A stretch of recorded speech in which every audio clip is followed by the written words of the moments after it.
আসসালামু আলাইকুম, শুভ সকাল। আজকেও আমাদের ব্রাইড আছে সেলুনে। তো অলরেডি ব্রাইডের কাজটা শেষের দিকে। এখন এই যে শাড়িটা সেট করে দেওয়া হচ্ছে, করানো হয়ে গেছে, জাস্ট আঁচলটা একটু সেট করে দেওয়া হচ্ছে।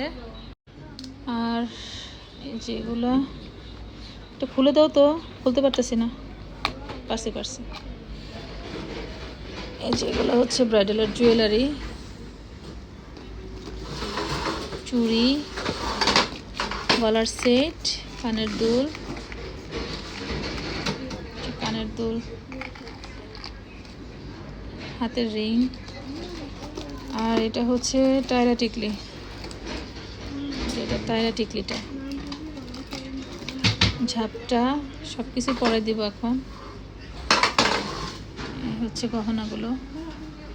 এখন ব্রাইডালের হেয়ার সেটিং করা বাকি, এটা করলে মোটামুটি কাজটা শেষ। চুলটা ক্লিপার হচ্ছে এখন।